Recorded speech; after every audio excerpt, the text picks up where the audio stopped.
Incredible world. അതെ, ഇത് അവിശ്വസനീയതകളുടെ ലോകം. സാങ്കേതിക വിദ്യകളുടെ ഓട്ടപ്പാച്ചിലിൽ ദിനംപ്രതി എന്തെല്ലാം അനുഭവിക്കണം.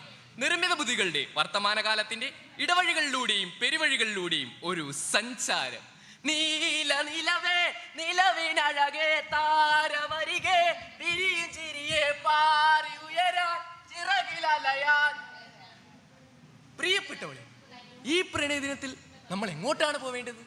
വളവുകളും തിരിവുകളും വളഞ്ഞ് മലകളും പുഴകളുമുള്ള പൊന്മുടിയിലേക്കായാലോ? പൊന്മുടി പുഴയുടെ അനുജത്തി നമുക്കൊരേ രാഗം.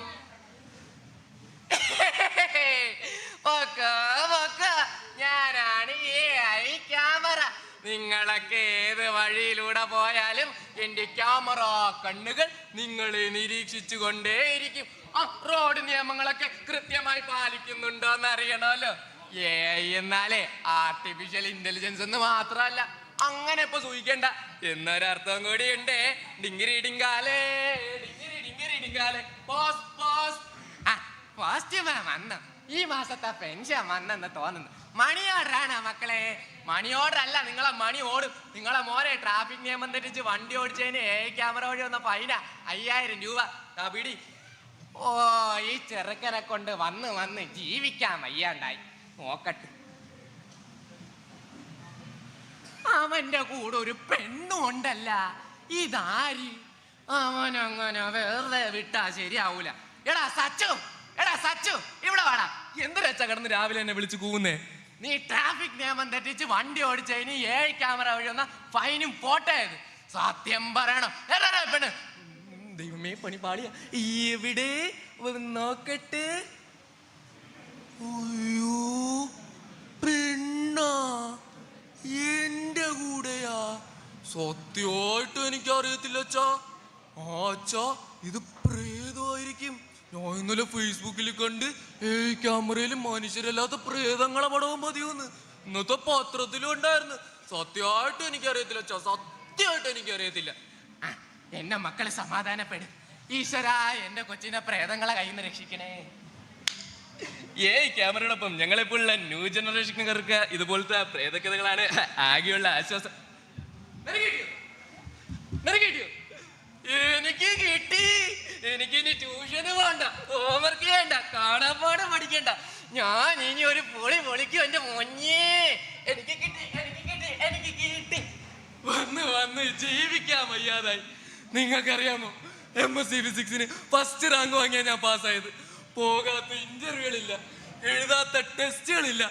അവസാനം ജോലിയൊന്നും കിട്ടാതായപ്പോ കുട്ടികൾക്ക് ട്യൂഷൻ എടുത്ത് ജീവിക്കാൻ തുടങ്ങി. ഇപ്പോഴാണെങ്കിൽ അതിനും ഒരു നിവർത്തിയില്ലാത്ത അവസ്ഥയായി. എന്റെ കുഞ്ഞിങ്ങനെ കിടന്ന് വിഷമിക്കാൻ മാത്രം ഇവിടെ എന്തരുണ്ടായി.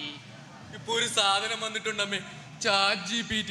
ഞങ്ങളെ പോലുള്ള ട്യൂഷൻ ടീച്ചർമാരെയൊന്നും ആർക്കും വേണ്ട, എല്ലാം അത് പറഞ്ഞു കൊടുക്കും. ChatGPTയോ? അതെന്തുവാ? ഞാൻ ChatGPT, എന്റെ ആർട്ടിഫിഷ്യൽ ഇന്റലിജൻസ് അഥവാ നിർമ്മിത ബുദ്ധിയുടെ 7 ലോകത്തെത്തൂല നിങ്ങളുടെ മനുഷ്യ ബുദ്ധി.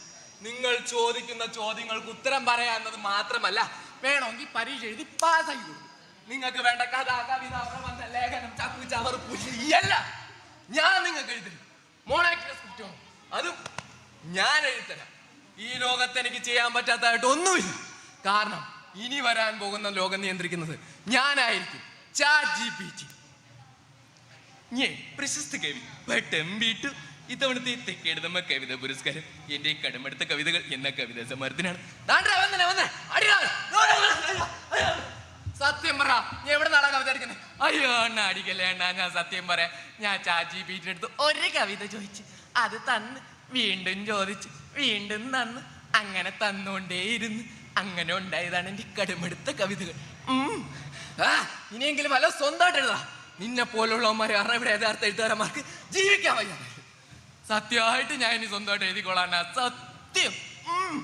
കണ്ടില്ലേ സാങ്കേതിക വിദ്യകളുടെ ദുരുപയോഗം ഏതെല്ലാം തരത്തിലാണ് നമ്മുടെ സമൂഹത്തെ ബാധിക്കുന്നത്. വേഗത്തിലോടുന്ന കാലത്തിനൊപ്പം വേഗത്തിലോടുന്ന വീണുപോകൽ. നന്ദി, നമസ്കാരം.